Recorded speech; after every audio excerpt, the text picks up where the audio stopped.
Sunday thing, and I'm so glad that whatever it is you would have normally been doing, you came tonight, especially after hearing me before.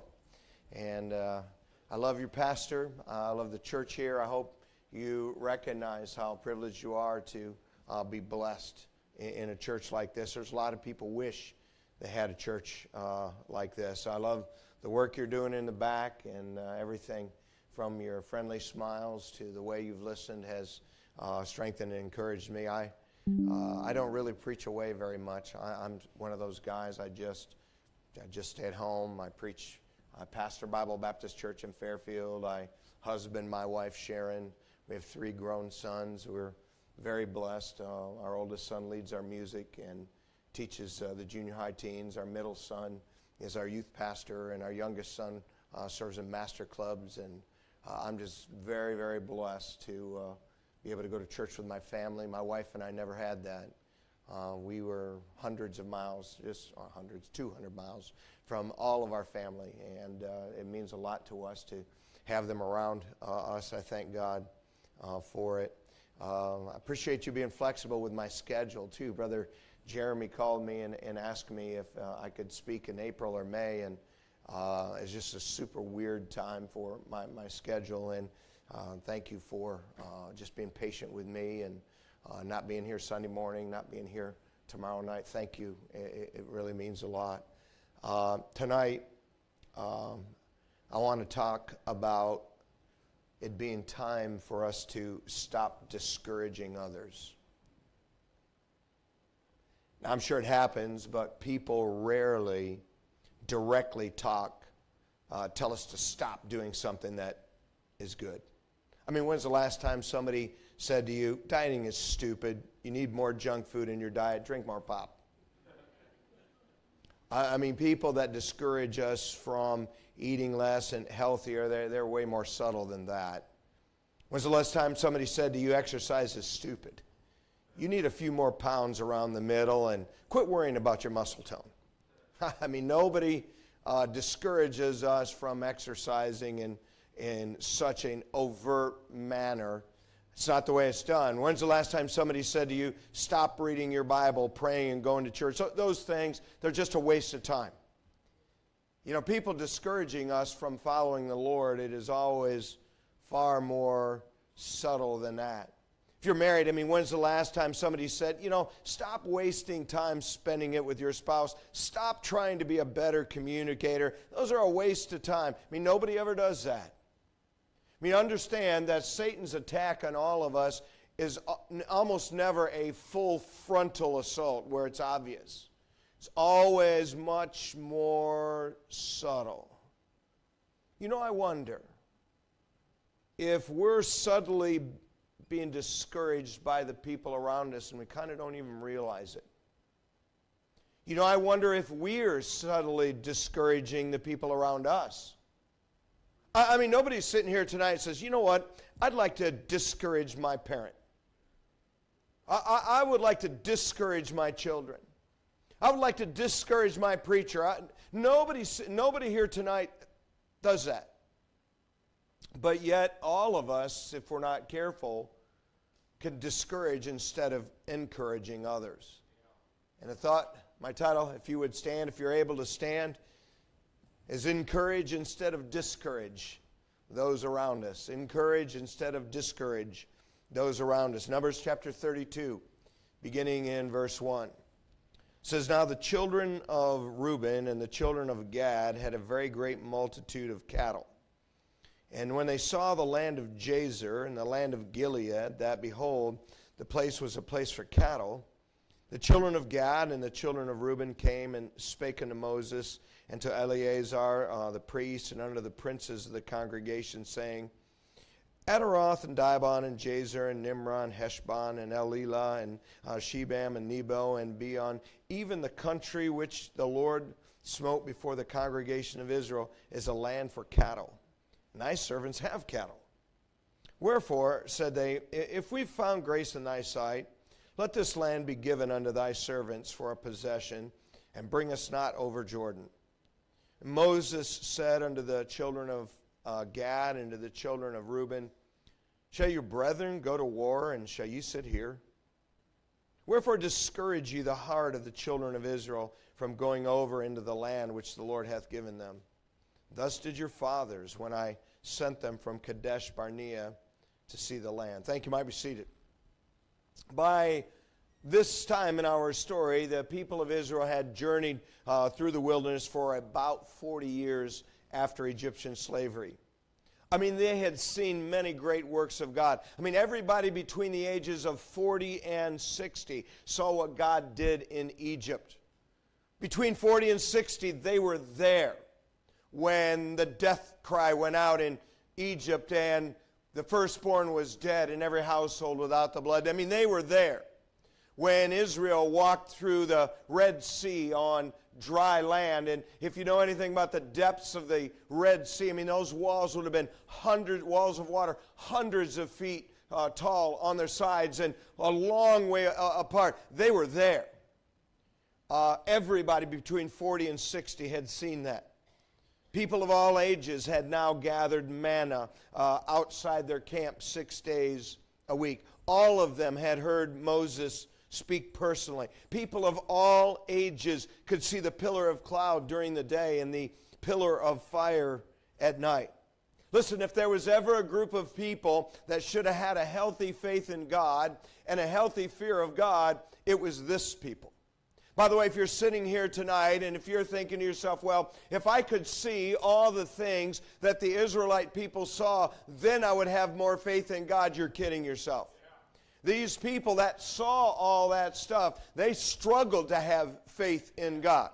And they struggled to to have a healthy fear of God. At this particular time, Moses was still their leader. And he had led them to conquer the land on the east side of the Jordan. If I had a map up here in front of me, there on the right-hand side of would be where they're talking about, where everybody in Israel is. And then up through the middle is the Jordan River. And then on the left side of the river, the west side was the Promised Land. I mean, think about it. The land east of the Jordan River was not the Promised Land. But they could look over the Jordan River and see the Promised Land. For 500 years, Abraham, Isaac, and Jacob and their offspring had talked about this land of milk and honey, a land that had been their goal, that had been their dream. They had heard about it from parents and grandparents all their life. By the way, that land is still promised to the physical seed of Abraham, Isaac, and Jacob. And we can only imagine how at that time it would have looked when it's described as a land of milk and honey. It wasn't the barren wasteland that much of it is today.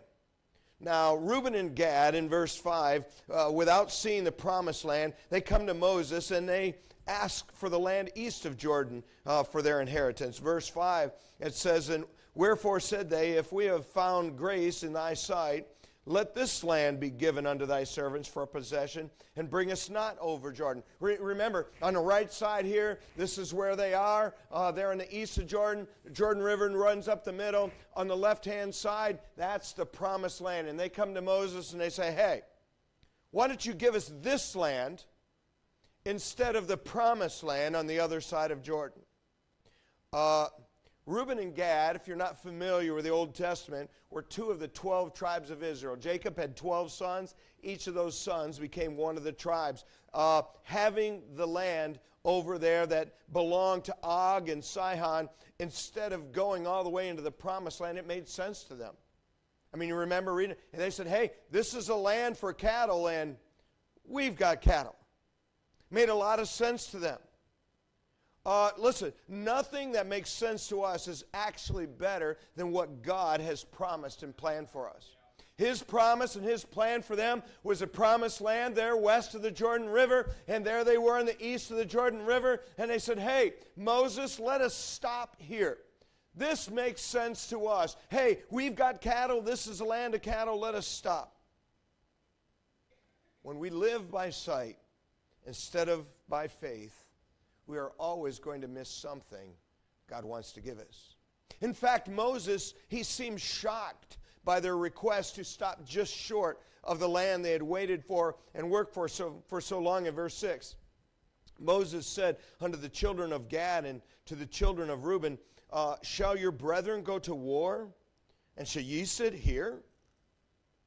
He was shocked because he knew that them not helping battle to claim the promised land on the other side of Jordan, he knew it would discourage the other 10 tribes, and that's what he says in verse 7. He says, wherefore discourage ye the heart of the children of Israel from going over into the land which the Lord hath given them. See, Moses was shocked because 38 years earlier they had come to a place called Kadesh Barnea. And you may remember the story. They took one spy representative from each of the 12 tribes, remember? And they went over Jordan River to bring back a report of what the land looked like. Do you remember that story? Israel's whole army was 600,000 soldiers. And they crushed Og and Sihon over there. And Moses just assumed they were suggesting to not help on the west side of the Jordan. See, everybody knew the battles over there were going to be fierce. So think about it. Every battle was a risk of faith. This isn't like modern warfare, but you got somebody with a joystick and a drone. These are people with spears and people with bows and people with swords. It was violent. It was personal, it was risky, and they understood all of that. And so Moses says, you're not going to go over and fight. It's going to discourage all your brethren. But despite Moses' bad assumption, they knew better than to abandon their brothers in the battle. Verses 16 to 23. It says, and they came near unto him, that's unto Moses, and they said, we will build sheepfolds here for our cattle, cities for our little ones, but we ourselves will go ready armed before the children of Israel until we have brought them unto their place. And our little ones shall dwell in the fenced cities because of the inhabitants of the land. We will not return unto our houses until the children of Israel have inherited every man his inheritance. For we will not inherit with them yonder side Jordan or forward, because our inheritance is fallen to us on this side Jordan eastward. And Moses said unto them, if you will do this thing, if you will go over armed before the Lord to war, and will go all of you armed over Jordan before the Lord until he hath driven out his enemies from before him, and the land be subdued before the Lord, then afterward ye shall return and be guiltless before the Lord and before Israel, and this land shall be your possession before the Lord. But if you will not do so, behold, you've sinned against the Lord, and be sure your sin will find you out. By the way, you ought to highlight, underline that little phrase there in verse 23, the last half of that, be sure your sin will find you out. That is a Bible principle. Be sure your sin will find you out. Listen, if Moses can make a bad assumption about someone, then you and I can make a bad assumption too. And we need to always be careful to listen to everything someone has to say. And Moses did listen. And he learned that they were planning to fight alongside their brethren to get the promised land. Understand this was a long-term commitment. It would take between 5 and 6 years of battle. For 5 or 6 years, their wives and their children were on the east side of the Jordan, and they would be on the west side of the Jordan fighting for the land for the other 10 tribes. That wasn't easy. Now, there's a couple of interesting things in what Moses had to say here, even though it's not directly linked to the message. Notice first in verse 22, they would be guiltless before the Lord for doing this. But notice, guiltless is not the same as blessed. He says, afterward ye shall return in verse 22 and be guiltless before the Lord. If God says don't do something and you do it, you're basically going to live under the curse and the punishment of God. If God says do something and you do it, you're blessed by the Lord. But most people, they don't really live in either spot. Most people live in the middle. They have enough sense to not do the things that are going to bring God's curse and all this obvious pain in their life, but they also don't have enough faith and enough courage and enough character to do the things that God said do this, and so they're not cursed, they're not blessed, they're just kind of in the middle. And that's what Moses says to them. He says, listen, you can stop short of the promised land and you can go over and fight your brethren. You'll be guiltless. You're not going to be blessed in the promised land like you would be if you went all the way and followed God's promise. You're not going to be cursed or punished or judged like you would be if you didn't do this. You would be guiltless. That's an interesting thought, by the way. But if tonight, if you're living in the middle, I would to God that you'd say, you know what, I'm done living in the middle. I want to live a blessed life. I'm going to do the things my Creator and Savior has asked of me. And it's sad to me, really is, that so many people miss the blessings of God in their life. The second thing that's interesting, but also not a part of our message, and if they failed to keep their promise, they could be sure their sin would find them out. Listen, that's a great Bible principle. No one ever gets away with anything. I know all of us, we look around sometimes and say, wow, it seems like they're getting away with that. They're not. God's payday isn't every Friday. No one gets away with anything. Listen, if you have some kind of a secret life from your spouse or a secret life from your parent or a secret life from the people of God, understand, be sure your sin will find you out. It's just en route. Live a transparent, faithful life. But my attention tonight is not drawn to those things. It is drawn to Moses' statement to the children of Reuben and Gad. And if you go back to verse 6, the end of verse 6, Moses says, shall your brethren go to war, and shall ye sit here? Wherefore discourage ye the heart of the children of Israel from going over into the land which the Lord hath given them. See, in that statement, there are two things that subtly discourage people around us from doing good and following God. They're subtle discouragements. Again, probably no one sitting here would ever purposely discourage someone from having a good marriage, purposely discourage someone from following God's will in their life, purposely discouraging them from making the best out of themselves. No one would do that, but you know, a lot of times people are discouraged from good things in subtle ways. I want to be an encourager. I want my wife to rise higher in life because I was in her life. I want to be a stepping stone, not a stumbling block.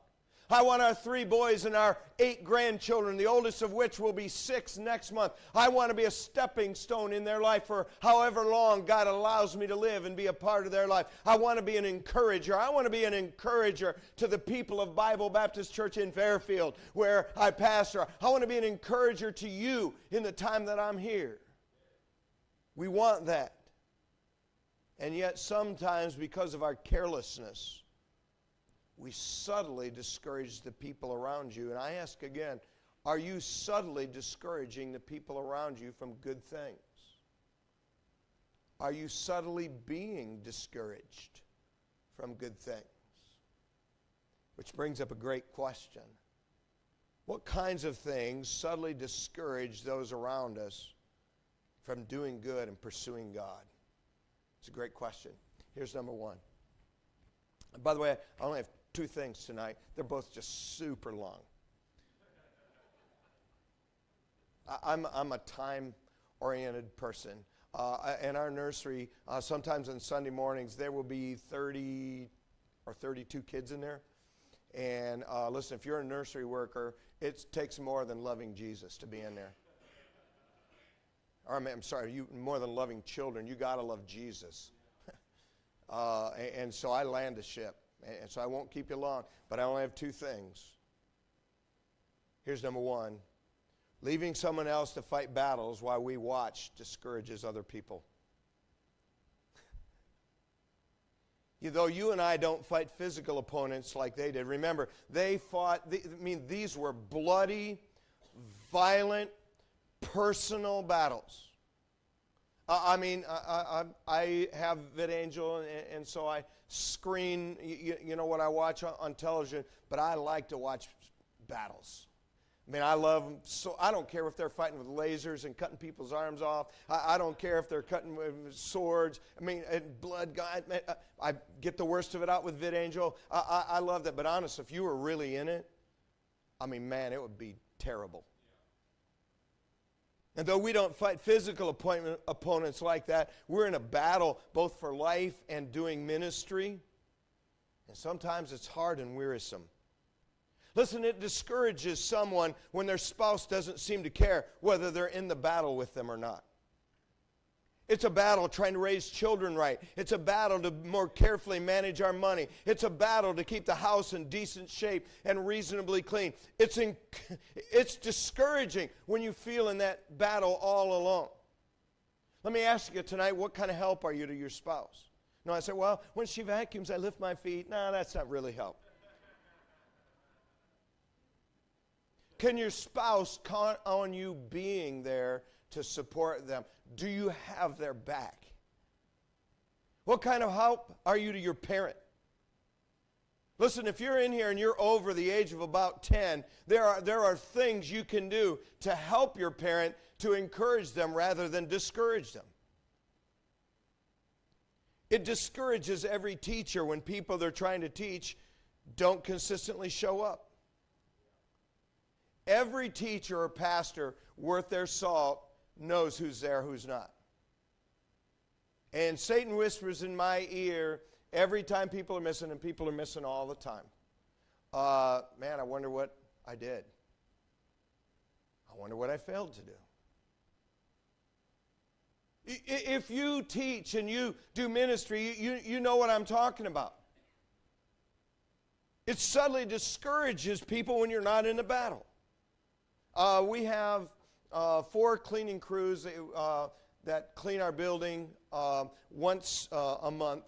And I think there's like 15 or 17 people on each cleaning crew. And you go in, it takes an hour, 15 minutes, hour and a half. My wife and I clean the bathrooms once a month. You say, do you clean the toilets once a month? Yes, I do. I do it on purpose. You say, why? Because I get too proud. I know you don't, but I do. And I want to tell you what, my cleaning crew leader, he can count on me being there. Say, don't you have a lot of other reasons you could not go? Man, every time it comes up, I have reasons I don't want to go. I do not want to discourage my ministry leader. It discourages choir directors, ministry leaders, teachers, anybody who plans special events when people are flippant about being there. Listen, the lives of Reuben and Gad were not really just about them. Their lives, like yours and mine, are about much more than just us. It discourages nursery coordinators when you're careless about being there for your turn. Our nursery rotation is about every 5 weeks if everybody shows up. I think we have 65 nursery workers maybe. Listen, you got 25, 30 kids in there. Maybe on Wednesday nights only 20. Listen, you got to have 5+ people in there. You know, you can't be on the infant side. We just had baby dedication on Sunday, and I think there were 14 children with 10 families.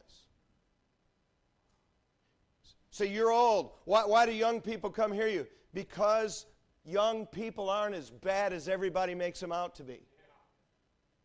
There are young people who believe in God. They love Jesus. They'll believe the Bible. And all you got to do is treat them with enough respect to think that, you know what? I can treat them with respect. I don't have to entertain them. I don't have to treat them like a child. I can just love them. I can preach and teach the Bible. I can pray for them. And there will always be some who will come. Listen, it encourages every leader to know that the people will try to help and do their part. It just encourages every spouse to know their spouse will do everything they can to do their part. It encourages every worker to know their co-workers will be there. My wife is a nurse. She works in geriatric care. She works in an assisted living facility. She was home with our children for 14 years, and then she went back part-time. And then when we started the church, so we would have some income and insurance, she went back full-time. And since COVID, they have not been able to keep workers. And I'm just going to tell you, it really discourages my wife when you're wondering if your replacement is going to show up. Would you decide tonight to be dependable, helpful, committed, faithful? It encourages people around us. You know, my wife knows when I'm going to be home. I'm not going to discourage my wife by having her think I'm going to be home at 5:15 and then I don't call. I'm a no call, no text, no show till 7. Hey, I'm home. Are you a no call, no text, no show? Is your life really supposed to be just about you? Or is there somebody counting on you being there?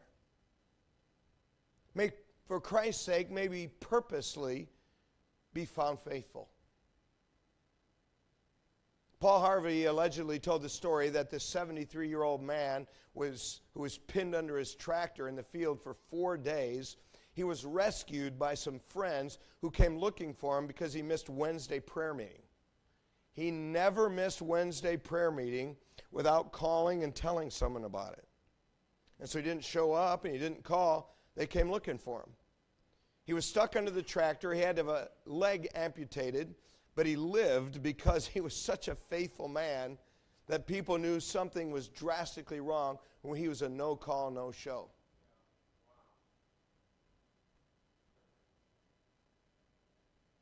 I wonder who would still be stuck under the tractor. Because it's no big deal if you're a no call, no show. Listen, I don't want to discourage the people around us. I want to encourage them. I want anybody who works in ministry, anybody who is my leader, and listen, I want them to know, man, he said he's going to do it. He's going to do it. Or he will let me know. Or I better go get him out from under the tractor. Is that you? But it isn't just leaving someone else fight the battle while you watch discourages others instead of encouraging. Here's number 2. Dwelling on the difficulties of doing right discourages people from doing right. In verses 8 and 9, Moses here says, "Thus did your fathers when I sent them from Kadesh Barnea to see the land. And when they went up into the valley of Eshcol and saw the land, they discouraged the heart of the children of Israel, that they should not go into the land which the Lord had given them." You say, Brother Wally, how did they discourage them? I'm glad you asked. Go back to Numbers 13. It's just back a couple pages. By the way, one of the greatest habits you will ever build in your life is to become a Bible reader. It's a wonderful thing if you have some daily devotion. You do. You know, that's great and fine, but that's not the same as reading your Bible. Did you know that 7 times in the Gospels, on 5 separate instances, Jesus said something like this: "Have ye not read?" He had expected the people, and particularly the leaders, to have read the Bible. That's R-E-A-D. Listen, before I got saved, I hated reading. I mean, hated it. My least favorite class in school was English. I hated English.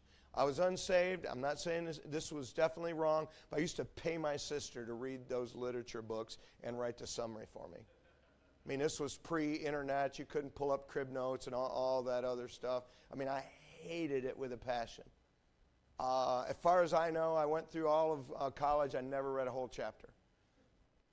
I read the And I did go to class, and I read the italicized things and anything in bold. But when I got saved, you know what? God stirred my heart to read the Bible. And unfortunately, because of my bad habits, it took me several years to get my English up to being where it should have been. Listen, one of the greatest things, if you're a parent, you'll ever do for your children is make sure they can read at least on a 9th or 10th grade level so they can read the Bible for themselves. So if you're a Bible reader, this is no big deal to you, but this is what happened when the 12 spies went in, and here's what they came back, the report they came back with. Numbers chapter 13 and verse 27.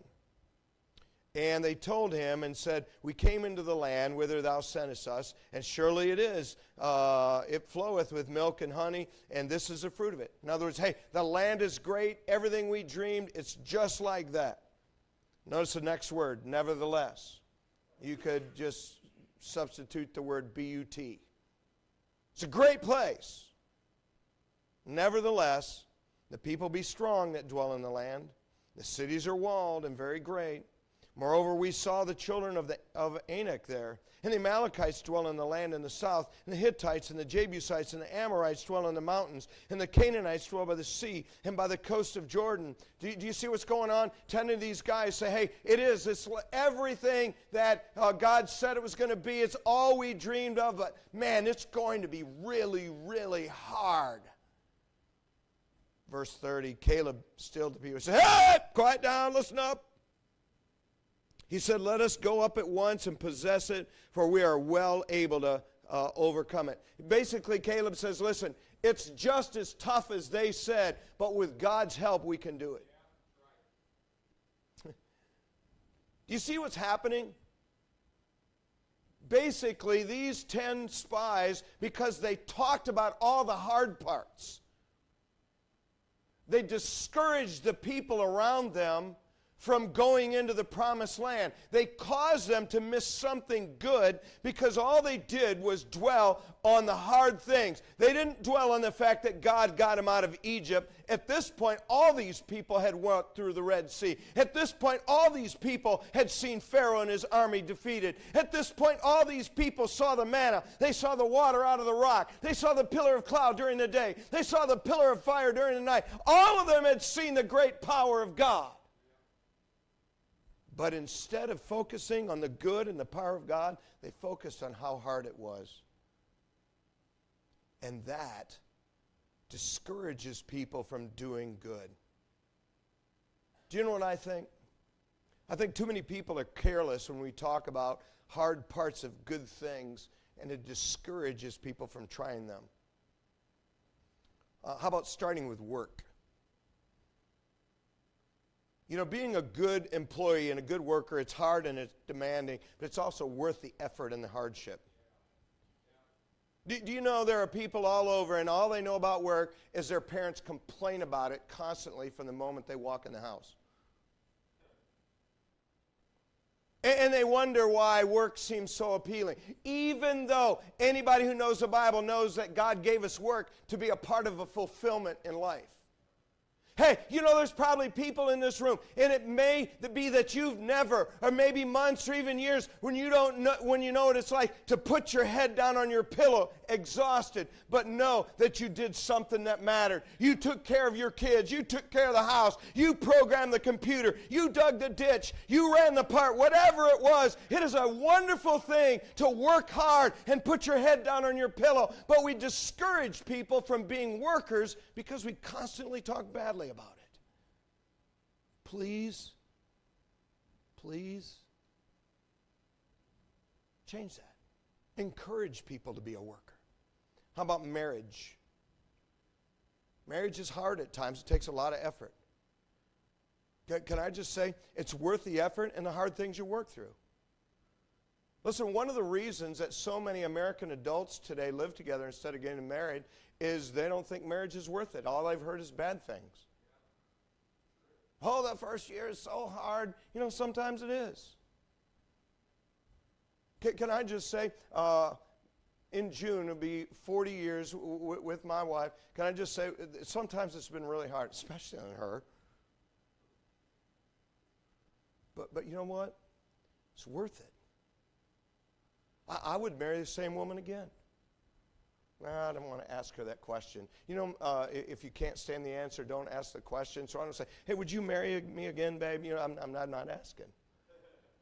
I'm just telling you, it's worth it. Yeah, it's hard sometimes. Yes, you give up some of your freedom. Yes, you have things to work through. Hey, listen, you young people in here, if you're single in here, don't be scared of marriage. Just pick the right person in the right time. It's a wonderful thing. We need to quit griping about it. How about parenting? I don't know if you've noticed, but there's a lot of couples in our culture nowadays, they choose not even to have children. And a lot of people that have children, they certainly don't want more than one or two. And if they get one boy and one girl, hey, they're done. We'll try one of each. Hey, parenting is hard. I mean, man. You want to talk about grueling. Man, I used to watch my wife get up at night all the time, and that was tough.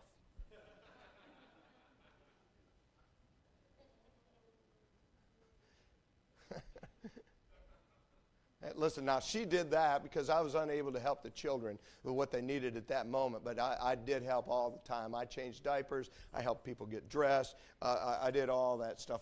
Listen, it's hard. It's worth it. You know what I think? I think a lot of these people today, if Christ tarries, that they've decided not to have a family, you know what I think? They're going to be way, way, way less fulfilled when they hit 40 and 50 and 60.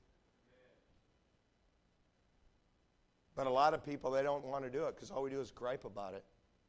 Would you please stop subtly discouraging people? How about being a leader?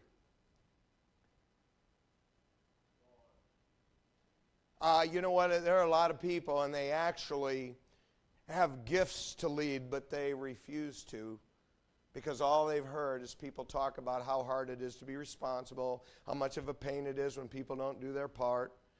Is leadership hard? Yeah. I don't even believe everybody's supposed to be the leader. Honestly, I believe God has called some people to be good followers. But listen, if God has gifted you and called you to lead, step up. Step up. Is it hard? Yeah. Yeah. Listen, it's worth it. It's worth it. How about going into ministry?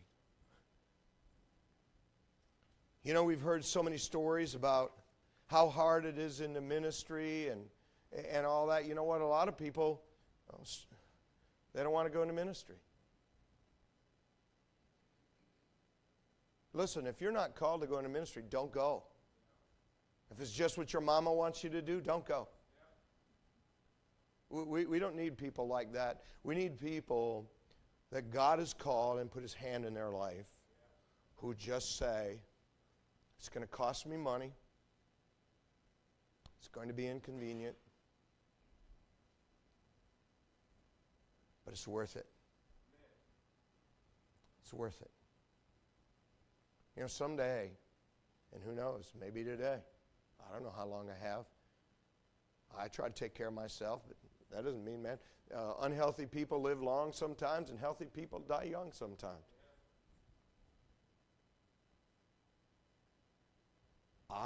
As long as God will give me strength and mind and heart,